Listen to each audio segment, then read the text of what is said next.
Good evening, everyone, and thank you for being with us here this evening. I'm calling this virtual council meeting of November 14th to order.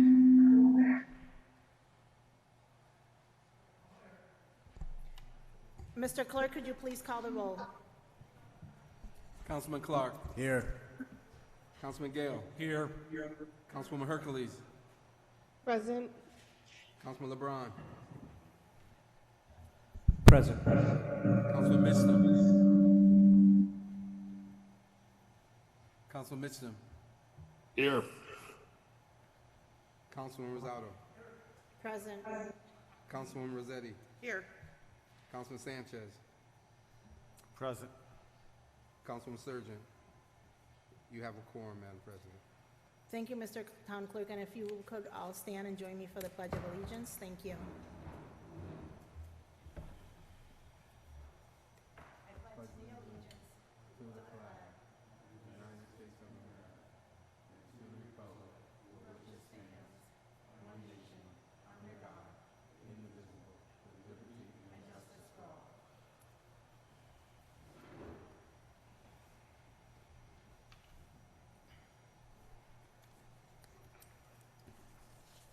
Mr. Majority Leader, you have the floor. Thank you, Madam President. Good evening, everyone. Through you, I would like to make the motion that we approve the minutes of the October 24th, 2022 City Council meeting. Second. Motion has been made and properly second. Are there any discussions on the minutes? Any discussions? There being none, Mr. Clerk, could you please call the roll? Councilman Clark. Yes. Councilman Gale. Yes. Councilwoman Hercules. Yes. Councilman LeBron. Yes. Councilman Mitchell. Yes. Councilwoman Rosado. Yes. Councilwoman Rossetti. Yes. Councilman Sanchez. Yes. Councilman Surgeon. Motion passed. Thank you, Mr. Clerk. Mr. Majority Leader, you have the floor. Thank you, Madam President. Through you, I'd like to make a motion that we place the following items on the consent calendar. Item 3.2, Mayor Bronin with a company resolution authorizing the city to accept an advanced assistance grant of $211,500 from the U.S. Federal Emergency Management Agency, FEMA. Item 3.4, Mayor Bronin with a company resolution authorizing the mayor to accept a grant in the amount of $324,213.34 from the State of Connecticut Department of Transportation Highway Safety Office. Item 4.1, Mayor Bronin, Planning, Economic Development, and Housing Committee with a company resolution to confirm the appointment of Marion Andow Clark to the Central Regional Tourism District. Item 4.4, Health and Human Services Committee with a company resolution authorizing the city to accept a $1.5 million from the U.S. Department of Health and Human Services. And that concludes the consent calendar items. Second. A motion has been made and properly second. Are there any discussions? Any discussions on the consent calendar? There being none, Mr. Clerk, could you please? Councilman Clark. Yes. Councilman Gale. Yes. Councilwoman Hercules. Yes. Councilman LeBron. Yes. Councilman Mitchell. Yes. Councilwoman Rosado. Yes. Councilwoman Rossetti. Yes. Councilman Sanchez. Yes. Councilman Surgeon. Motion passed. Thank you, Mr. Clerk. Mr. Majority Leader, you have the floor. Thank you, Madam President. And through you, I'd like to make the motion that we refer the following items to the mentioned committees. Item 3.1, Mayor Bronin with the company resolution authorizing the city to enter into a tax fixing agreement with Naeem Khalid doing business as 31 Kenyon Place LLC to the Operations Management Budget and Government Accountability Committee. Item 3.3, Mayor Bronin with the company resolution authorizing transfers of fiscal year 2022 general fund budget to the Operations Management and Government Accountability Committee. Item 3.5, Mayor Bronin with the company resolution authorizing the city to accept the U.S. Department of Housing and Urban Development HUD grant of $4,405,826 to the Health and Human Services Committee. And resolution item 6.2, resolution from Council President Rosado to create and implement a comprehensive crime prevention strategy to the Quality of Life and Public Safety Committee. Second.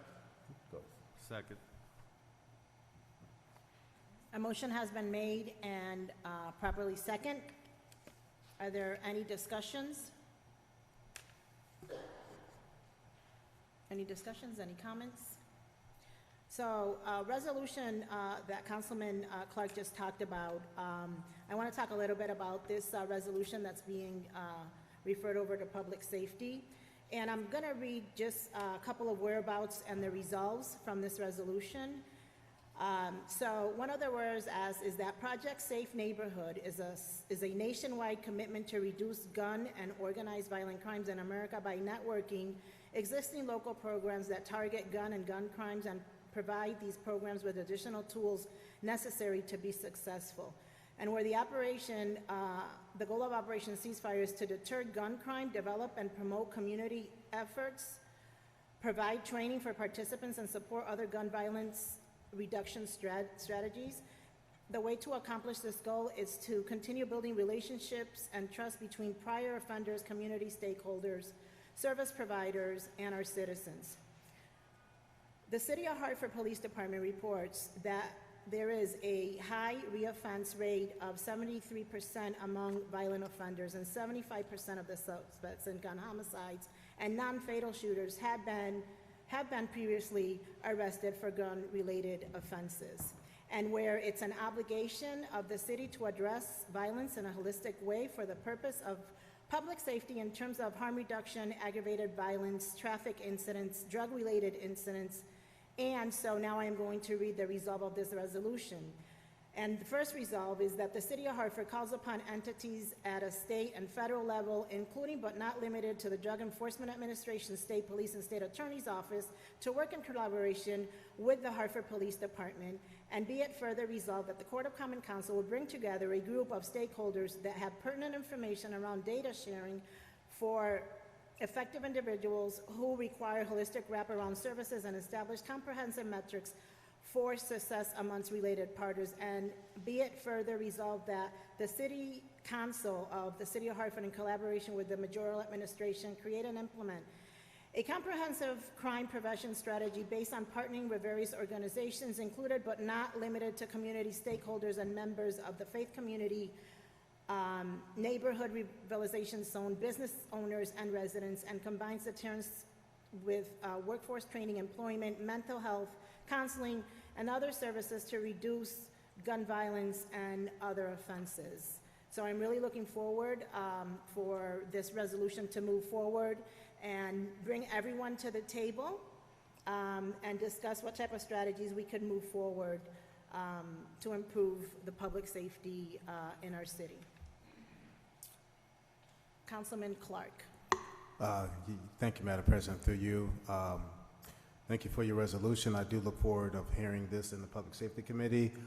Just for the record, this item would not be before the Public Safety Committee meeting tomorrow due to the timing of the submission of this.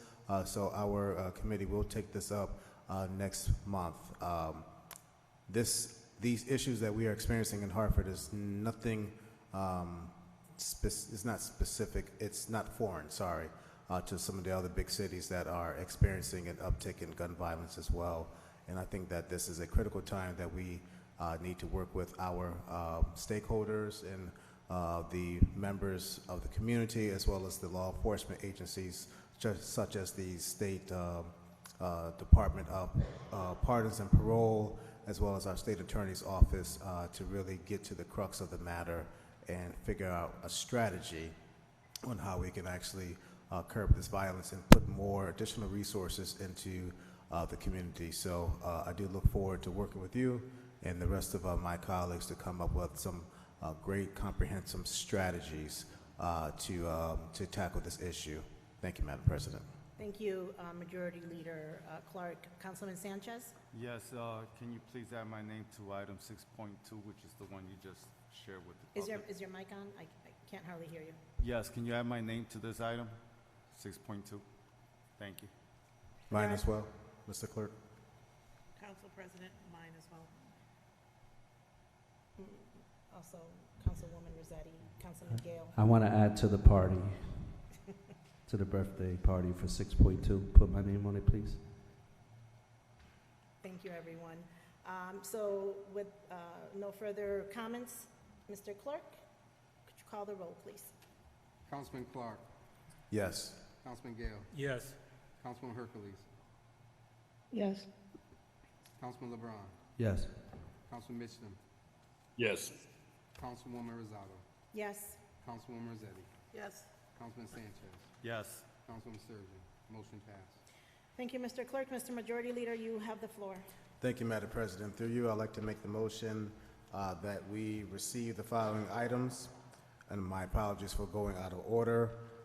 Item 3.6, Planning, Economic Development, and Housing Committee communication concerning resolution adopting the City of Hartford's Affordable Housing Plan. Item 3.7, Planning, Economic Development Committee, Housing Committee communication concerning accompanying resolution authorizing the city to grant a CAA clearance easements on land that is owned by the city near the Hartford Brainerd Airport. Item 3.8, Planning, Economic Development, Housing Committee communication concerning resolution calling for the Hartford Court of Council with city departments to identify ways to create designated tractor-trailer parking areas. Item 4.3, Health and Human Services Committee resolution for a study on a North End grocery store. And item 4.5, Labor, Education, Workforce, and Youth Committee with a company resolution calling on Corporation Counsel to answer questions regarding the Hartford Police Union contract. Second. Motion has been made and properly second. Are there any discussions? Councilman LeBron. Yes, and this is a question for Corporation Counsel.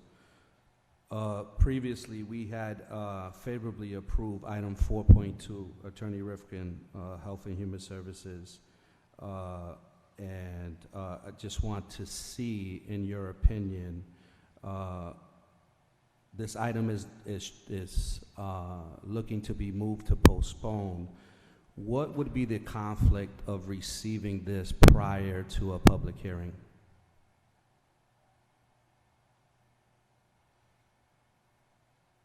Through you, Madam President, I don't think there would necessarily be a conflict receiving it prior to the public hearing. Thank you. So I'd like to make an amendment that we add 4.2 to received. Yeah, that's my amendment. Point of order. Councilman Clark. There's already a motion on the floor, and I don't think you can make an amendment to the received items. All right. So what do we do? Ask Council Rifkin, we got to receive it out of order? What do we have to do? Through you, again, I don't think making a motion to amend the motion to receive certain items would be out of order, but rather you would take it up separately. So if the motion is to amend the motion for receipt by including 4.2, you would take that up separately. And then vote on the complete motion as amended. Okay, so, Mr. Majority Leader, do you want to take that motion to remove item 4.2? And we'll do a separate motion to postpone it? So that I'm clear, You could just withdraw 4.2 from the received. No, it wasn't on received. it's not Council on President. received. It's on, I'm looking to add it as received.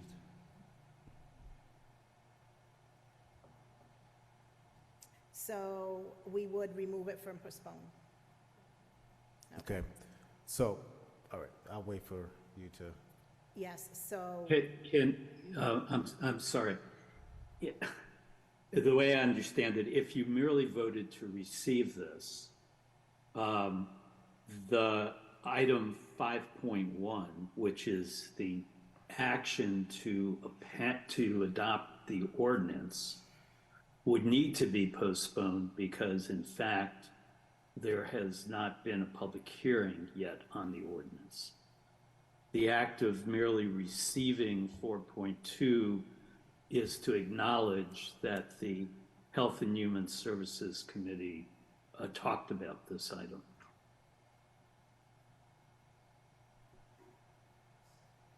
Thank you, Corporation Rifkin. So do you want to, Councilman Sanchez? Yes, Corporation Rifkin. So should we just go forward on voting the received item? Once we move after that to the postponed items, then at that time we can make a motion to remove 4.2 to then make a motion to have it received. Am I correct? No, I'm sorry, Councilman Sanchez, if I wasn't clear. I think receiving 4.2 is merely an acknowledgement that the Health and Human Services Committee took the matter up.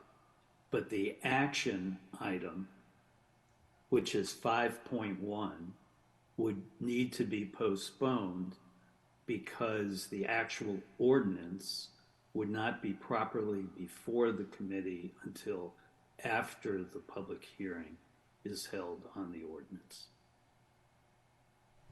Okay, so for clarification purposes, we have a motion and a second on the floor for which items, again, on the received calendar, for clarification purposes.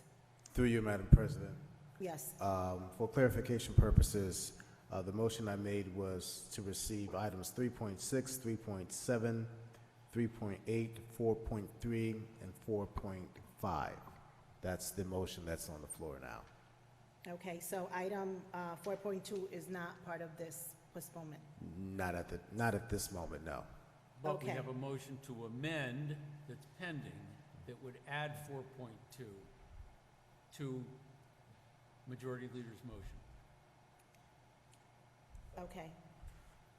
So, for us to be clear and not have any other confusions, let's just vote on the motion that you have. If you could withdraw your amendment, and we'll go back to that item, please. Yes, Madam President, I withdraw my amendment. Thank you. So we have an item on the floor that has been made and properly second. Mr. Clerk, could you please call the roll? Councilman Clark, Yes. Councilman Gale, Yes. Councilwoman Hercules, Yes. Councilman LeBron, Yes. Councilman Mishman, Yes. Councilwoman Rosado, Yes. Councilwoman Rossetti, Yes. Councilman Sanchez, Yes. Councilman Sturgeon. Motion passed. Thank you, Mr. Clerk. Mr. Majority Leader, you have the floor. Thank you, Madam President. Through you, I'd like to make the motion that we receive item 4.2, Health and Human Services Committee, with accompanying ordinance repealing and replacing Chapter 2, Sections 327 to 330 of the Hartford Municipal Code Food Advisory Commission. I second the motion. Motion has been made and properly second, and we've had discussion on this item. So, Mr. Clerk, could you please call the roll? Councilman Clark, Yes.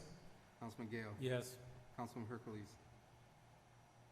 Yes. Councilman LeBron, Yes. Councilman Mishman, Yes. Councilwoman Rosado, Yes. Councilwoman Rossetti, Yes. Councilman Sanchez, Yes. Councilman Sturgeon. Motion passed. Thank you, Mr. Clerk. Mr. Majority Leader, you have the floor. Thank you, Madam President. Through you, I'd like to make the motion that we postpone the following items.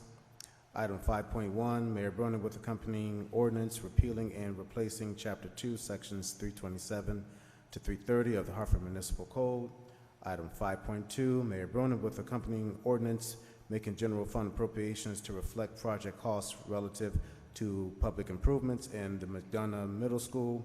Item 5.3, Mayor Bronin with accompanying ordinance making general fund appropriations to reflect project costs relative to public improvements in the Expeditionary Learning Academy at Moylan. Item 5.4, Mayor Bronin with accompanying ordinance making general fund appropriations to reflect project costs relative to public improvements in the Parkville Community School. Second. Motion has been made and properly second. Are there any comments, any discussions? There being none, Mr. Clerk, could you please call the roll? Councilman Clark, Yes. Councilman Gale? Yes. Councilwoman Hercules? Yes. Councilman LeBron? Yes. Councilman Mitchell?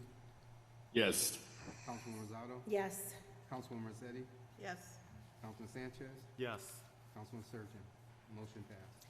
Thank you, Mr. Clerk. Mr. Majority Leader, you have the floor. Thank you, Madam President. Through you, I'd like to make the motion that we take action on resolution item 6.1, a resolution to change the council rules of the Court of Common Council. Second. Motion has been made and properly second by Councilman Sanchez. Are there any discussions? Councilman Mixtum.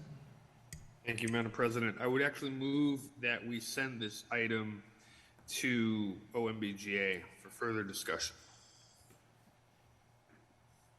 Would second.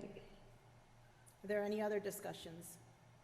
Yes, I have a clarification question, Madam Yes. President, and through Yes. you, Attorney Rifkin. Just for the general public, I had someone ask me prior to coming today. This is in the form of resolution, but it's changing council rules. Could you make a legal distinction as to why this is not an ordinance change and a resolution's change? Again, just for the general public. Thank you. Sure, through you, a proposal to change your rules is not, does not require the passage or adoption of an ordinance. It also does not require a public hearing on the matter, but rather ultimately consideration if it's going to be taken up as to whether or not to amend the rules consistent with the resolution. Thank you, Attorney Rifkin. I have one more item, Madam President. You have the floor, Councilman. So, to the Working Families Party, Councilman Migdom and Councilwoman Hercules, do we have any comparable cities the size of Hartford where the public is allowed to ask direct questions of their municipality or their elected municipalities in such a fashion, or would this be the first of its kind as you know it? You have the floor, Councilman. Thank So you, for the Madam record, President. Councilman Mission, for the record, we have a motion on the floor, and we have an amendment to that motion that was made by Councilman Mixtum and Councilwoman Hercules second. So for the record, we are in discussion. Okay. So to be clear, Madam President, should I just offer discussion on the motion to send it to OMBGA and save what I have to say about the substance of the thing for later, or should I answer Councilman LeBron, or how would you like me to proceed? Madam President, it would influence my vote if he was to answer it for discussion. Please answer the question. Thank you.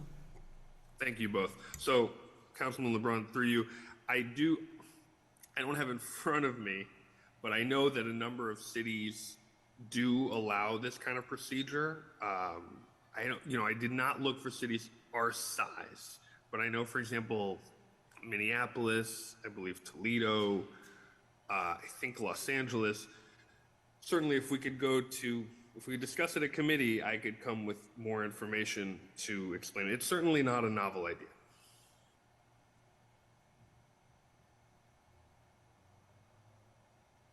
Thank you. So just reiterating back on your question, you said you think California does this, or are you sure that they do? I know that because I have watched Los Angeles City Council proceedings, I know that people ask questions and council members answer. I don't know the exact wording of their rule. Okay, But I know that functionally, that's just Los Angeles, but I know that functionally it works that way.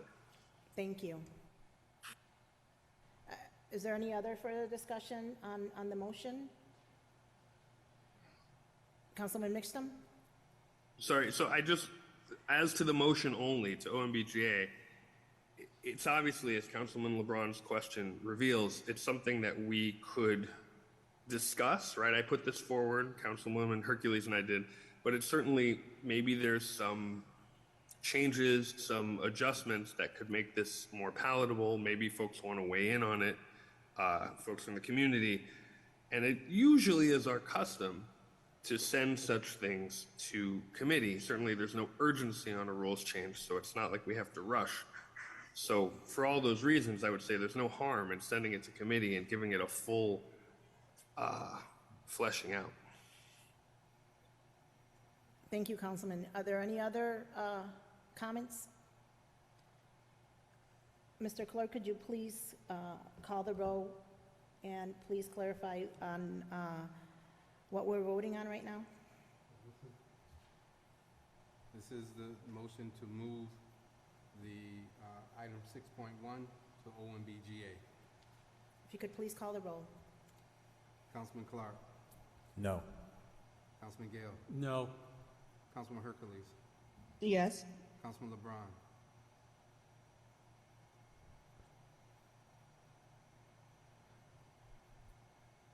No, because I need more clarity. Continue. Councilman Mitchell, Yes. Councilman Rosado, No. Councilman Rossetti, No. Councilman Sanchez, Yes. I'm sorry, my answer is no. Councilman Surgeon. Motion failed. Thank you, Mr. Clerk. And now we're back to the original item on action. If you could call the roll, please. Councilman Clark, Madam President, point of order. I have Yes. discussion. Yeah, action, I'm sorry. You have the floor. Thank you, Madam President. Just to clarify what this proposes, we understand that we have public comment, right? Every 2 weeks, folks can come, every 4 weeks. Folks come and they can say stuff to us, but our rules say that we can't answer them. We can only ask them more questions, which means that there is no public forum where residents of this city can come to us, their elected servants, and ask us to explain why we do the things we do, or to justify the choices that we have made in this office. Now, I am not proposing more public comment or a separate session. I'm not proposing that people should get more time.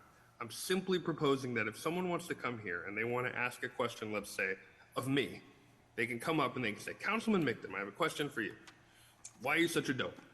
And then I have to either answer it or I have to say I decline to answer that. That's all. That's the rule I would propose. And if they wanted to ask a question of me and Councilman Gale and Councilman Sanchez, they could do it that way. Or they could ask a question of all of us, and any of us or all of us could answer. Right? It's just a very basic rule change that would allow people to ask us questions and require us to answer, or say we wouldn't answer. And I will explain why I think this is a good thing, and I'll try not to go too long. Basically, I was thinking about it today. It goes back to math class when you were in high school. If you remember, you couldn't just write the number, right? You couldn't just come up here and write 73. You would get half the credit. The teacher would tell you, show your work, right? Because they want to know how you got there. They want to know that you're not slick like I was in math class and you're just putting an answer that somebody gave you. They want to understand the reasoning that got you to what you're doing. This is basic accountability. This is basic showing people what we do and why we do it. That is what I'm trying to bring to this body. I actually, in a manner of speaking, got the idea from Councilman Gale, because a couple of meetings ago, he told me that if I had criticisms for the mayor about the labor negotiations, I should take those criticisms directly to the mayor. And I realized that we never have an occasion to ask questions of the mayor in public. And then that made me realize that also no one has an occasion to ask questions of us. So this is a very basic thing, and I would just ask any of my colleagues who I know are going to vote no on this, they already made up their mind, to tell me, Councilwoman Hercules, and the public, why you are opposed to answering questions from your constituents in a public forum. Councilman Sanchez. Yes, through you, Madam President. I appreciate that, Councilman Mictum. But it's my opinion that we have all the mechanism in place, not only for public hearing, public comment, but we also have PDH, we have various committees that if the question or issues that a constituent wants answered, they can come to that meeting for that specific question or issue. My door is always open. I'm sure the rest of council here is open. That's another opportunity to come and speak to us directly. We also have our cell phones. We also have our hardline desk phones. And we also have our executive assistant. So they have every opportunity to reach out to any one of us, and or the mayor for that matter, or come in person and meet with us. So to add another level or another layer and claim that we're not accountable, I can't respect that. We have everything in place so that there is no question and there's no avoidance for a constituent to come to us directly or even by email or in person, or via phone. So we have all the mechanisms. So to add this extra layer, it just doesn't seem reasonable, especially when they come here and they address here to the body, not to the individual. So I feel that this is taken away from the process where everyone has an opportunity to speak and to listen, because we have all the other options. Thank you. Thank you, Madam President. Thank you, Councilman. Councilwoman Hercules, followed by Councilman LeBron. You have the floor. Thank you, Madam President. Through you, I would echo pretty much all the sentiments of Councilman Mixtum. And while I do appreciate the sentiments raised by Councilman Sanchez, I think the part that's missed from the statement that you made was about council answering the question. There are, and in public.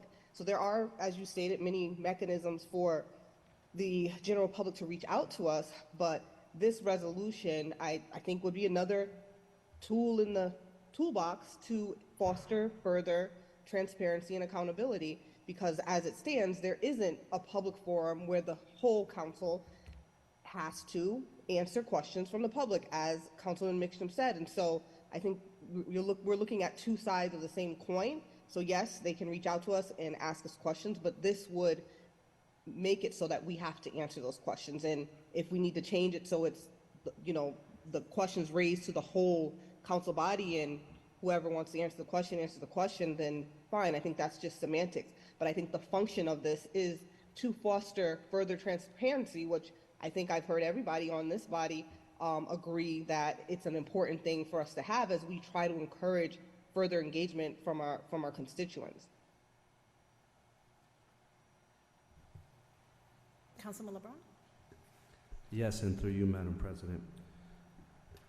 I am an avid proponent of community voice, advocacy, and transparency.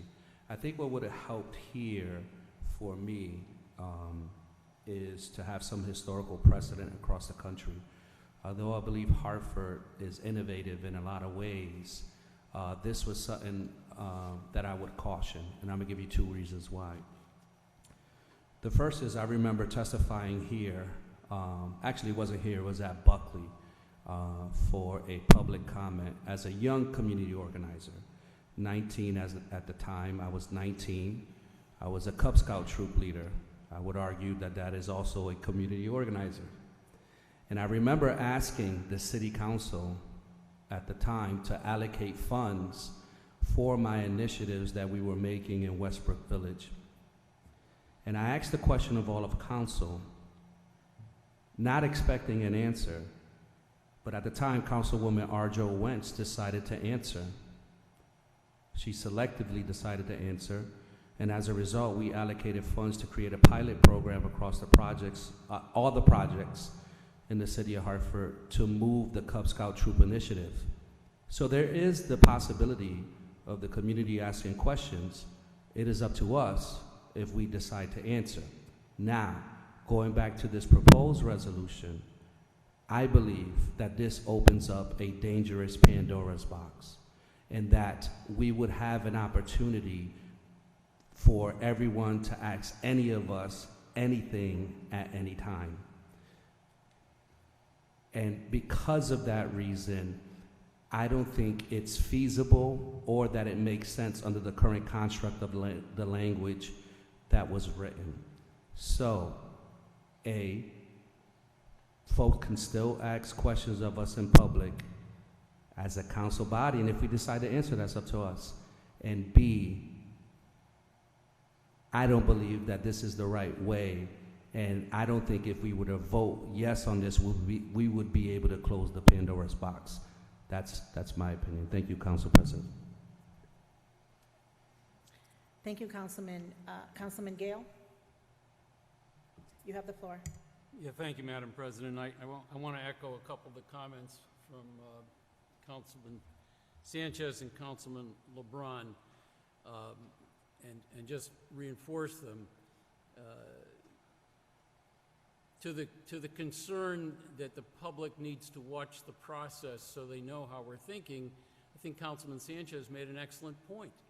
The process that we go through is here on the dais, it's our discussion, and then it's the process at committee, which is open and available to any member of the public.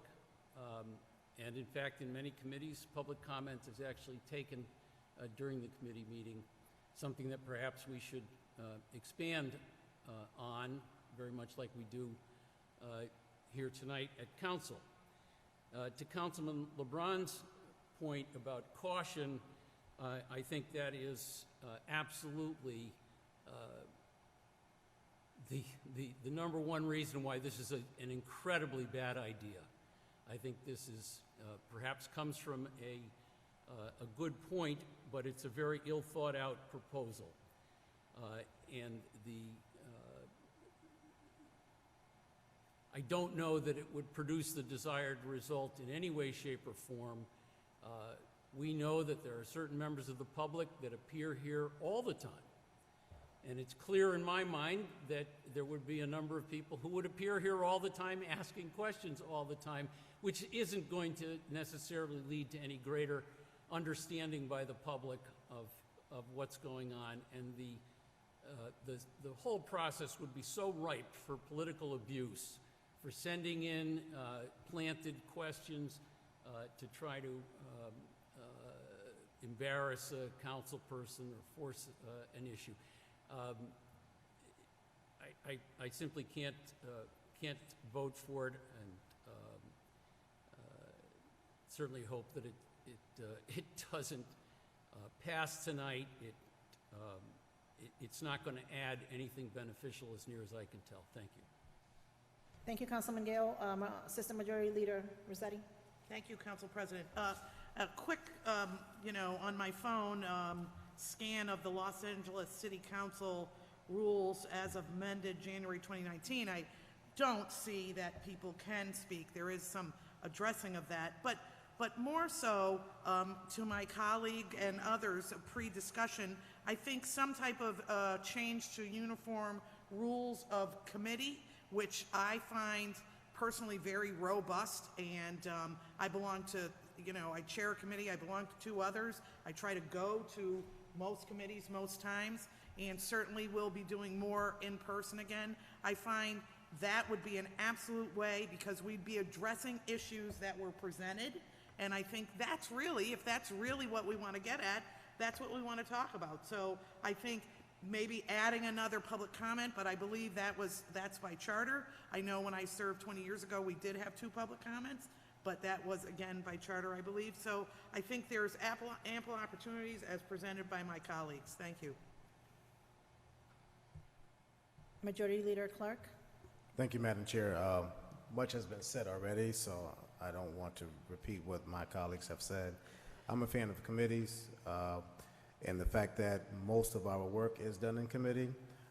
There are times or two that items are not referred to committee. They're either voted on at the time that is introduced, or items are placed on consent, which is a regular practice. I have not been aware of most deliberative bodies that allow that type of exchange from the public. There's usually a comment section. From experience, the General Assembly does not engage in that type of operation, although that work is done at the committee level.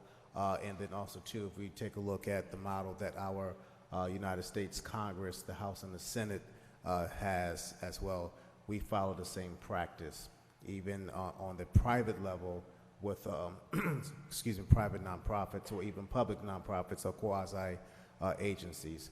We all practice in the same model of hearing providing opportunity for public comment, and then take that information, work it in the committee, and then the work is done that way. So, thank you, Madam President. Thank you, Majority Leader. And I want to echo all of the comments from my council colleagues. You know, COVID changed the way we do business, and I think that when it came to technology, at the beginning of COVID, this council body was there, trying to be as transparent as we could with our residents. We decided as a council body to bring in the hybrid mode, which now allows our residents to participate via hybrid, like we saw tonight. Whether it's a single mom that needs to be home and doesn't have a babysitter, she can now participate in a public hearing or a public comment through the hybrid meeting. So I think that this council body has gone above and beyond trying to accommodate our public. We have 3 staff members in our council offices that do speak Spanish, that are there every day doing an amazing job. I thank you all. Spanish translation, if they need it, they could ask for that. So, you know, we could have a further conversation with each chair of the committee to see if that's something that they'll be able to entertain.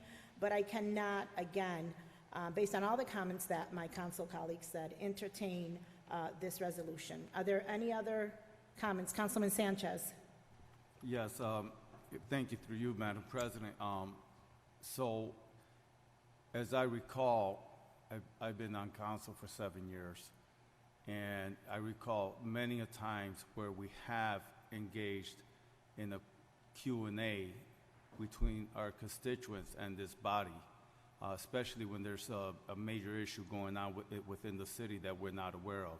So the opportunity has been given somewhat to what this resolution is looking for. So I do recall Council President asking questions with one of the testimonies, one of the person giving their testimony, and asking them to email us all that information so that we can engage with that person.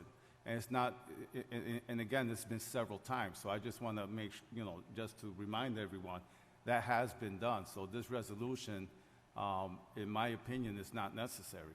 So I will be voting no on this resolution. Councilman Mixtum? Thank you, Madam President. I do appreciate the feedback from all my colleagues, and I just wanted to respond to a couple of things that folks said. I heard Councilman Sanchez just said, and Councilman Lebron said before, there have been occasions where people ask the council questions and the council responds. And, I guess I would say to that, if that's the case, well, one, we read out the rules at the beginning of public comment, and the rules say that it doesn't work that way. So that if we leave the rules in place and we say we're okay with responding, we're sort of saying you have to know better. You have to be on the inside. You have to have a certain amount of boldness. If it's worked before, I don't know why we wouldn't just make it the rule and encourage folks to ask us questions. And now I heard Councilman LeBron, I thought, brought up, and I know talking with Council President earlier in the day, this came up. It might be a problem if people would come here and ask us any question about anything. Well, that's an easy fix, right? Like, we could say you can only ask about what's on the agenda that day, right? That's the kind of thing. I hear everyone here talking about how this could happen in committee, right? We could change the committee rules. And for folks who are singing the praises of committees so much, and who are talking about how we could probably make some little changes that would make this proposed resolution work, I find it sort of astonishing that you wouldn't vote to just send the thing to committee.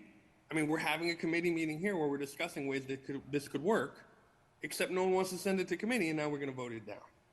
And it seems to me, and as to Councilman Gale's question, or comment, that what this might allow is for all of the folks who come here on the regular with comments also to come here with questions.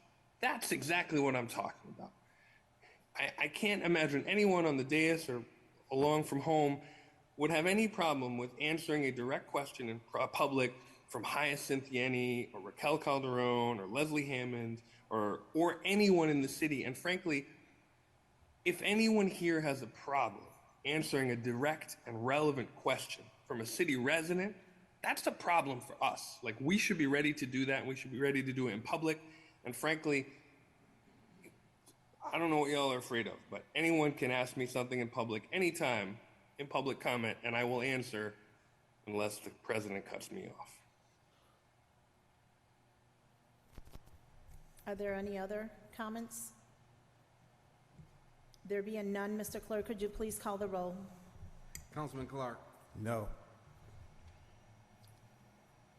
Councilman Gale, No. Councilman Hercules, Yes. Councilman LeBron, No. Councilman Mitchum, Yes. Councilwoman Rosado, No. Councilwoman Rossetti, No. Councilman Sanchez, No. Councilman Surgeon. Motion failed. Thank you, Mr. Clerk. This concludes our evening. Everyone have a good night, and thank you for being with us. And everyone have a good evening, and this meeting is adjourned. Thank you.